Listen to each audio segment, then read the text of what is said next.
So too. Let's move on to another topic that you and I like, the New Hampshire School Board Association. One of the problems we have is in state law, the state prohibits the use of its funds from being directly or indirectly used to hire lobbyists under RSA 15. But schools pay dues to these organizations who then hire the lobbyists. Are they ignoring state law? Here's the law. It's simple. Except as provided in paragraph 1, no recipient of a grant or appropriation of state funds may use the state funds to lobby or attempt to influence legislation, participate in political activity, or contribute funds to any entity engaged in these activities. Any recipient of a grant or appropriation of state funds that wishes to engage in any of the activities prohibited in paragraph 1 or contribute funds to any entity engaged in these activities shall segregate the state funds in such a manner that such funds are physically and financially separate from any non-state fund. So, for example, there should be an accounting system in your school district that says none of the money that you're paying, that you taxpayers are paying, or that the state pays to the school district, only the local money is going to the school board association. Which should probably stop because right. why are you paying for this? But they don't have that accounting system. So I think really what we need a law saying that maybe it should be a warrant article on the school board association. Yeah, that's a good idea. Yeah. Also, and basically, and here's the wording to use and specifically state that. Yeah. Because one of the problems we have with the school board association and their lobbyists, also with the school administrators association, which also take your money and lobby Against parental rights also. against both of them. Yeah. There are about 200 school districts in the state. The New Hampshire School Board Association has an annual meeting and member school districts attend. I believe the quorum is about 50. Probably 160 school boards are members. So that's less than 1/3 of the members vote on their resolutions, which are for, should we do this, should we pass a law for this, should we stop this, and whatnot. But then they only need a majority, so maybe 26 members can agree on the resolution. That is then lobbied by the lobbyist. So then how can they say they represent all the school boards? They could fix this by having all the members vote online after the annual meeting. But, that's a good point. But that's one of the problems, and you've seen this with the school board lobbyist. Right. Well, you know, what happens, I think what parents should know is that you pay taxes, your taxes go to the budget, and then out of that budget they pay dues.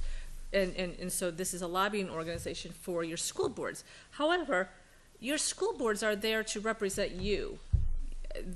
So now they're paying monies to this lobbying organization, and what they do is they develop model policies based on legislation that's passed, and they also lobby. And oftentimes they're lobbying against what you would want as a parent. So you're essentially paying somebody's salary to go against what you would want as far as legislation. And that's crazy. Yeah, a good example of that was Common Core. It was clearly unfunded, mandated against 28A, yet I don't remember, I was on the school board when that happened, I don't remember any resolution saying that the school boards are for Common Core. Yeah. But yet, we know the School Board Association said, no, it's okay, we're for Common Core. The School Board Association, I'm going, why? It's an unfunded mandate. Yeah. Oh, but that's okay. No, it's not. It's got to buy the textbooks anyway. I'm going, come on. I mean, here they should have taken the stand, and they didn't. The worst example also is the School Administrators Association. They're lobbyists for your superintendents, which are more removed from the vote, and yet you, the taxpayer, are paying for them. And, you know, think about it. Teachers pay for their own lobbyists. Right. If the administrators want to pay for a lobbyist, let it come out of their salary. Oftentimes, it's part of their contract. So take it out.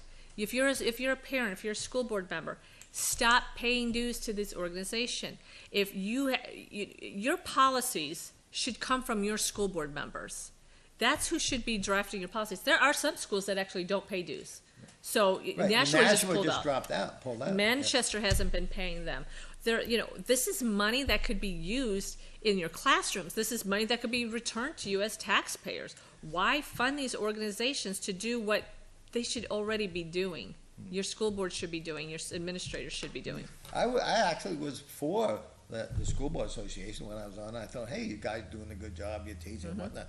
And then I got up to, and after a few years, saw saying, wait a minute, they're not Yeah. doing what they're supposed to be doing. Yeah. They're not representing your schools.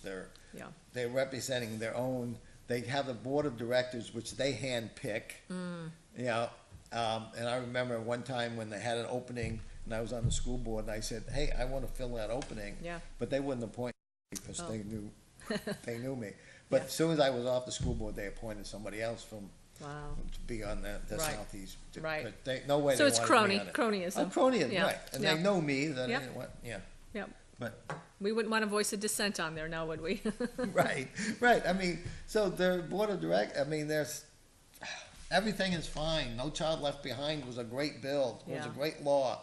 Yeah. Well, and recently they were in the news for putting out model legislation on transgender bathrooms. Oh, right. Yeah. And so they didn't even offer school boards quality information on another imposition by the federal government. The federal government is pushing schools to adopt policies to allow biological children, who one sex or the other, to share the bathroom of the opposite sex And if I they're don't remember any transgender. resolution that they asked somebody. They just came up with this on their own. Yeah, so they put out a model policy, and in Candia, for instance, they were recently in the news, and the problem was the school board administration did not give all of the information. It was like, here's what you need to do, this is what we suggest, and there was no selection, like you can use this policy, or you can use this policy, or you can use this policy. It's this policy. This is what the federal government wants.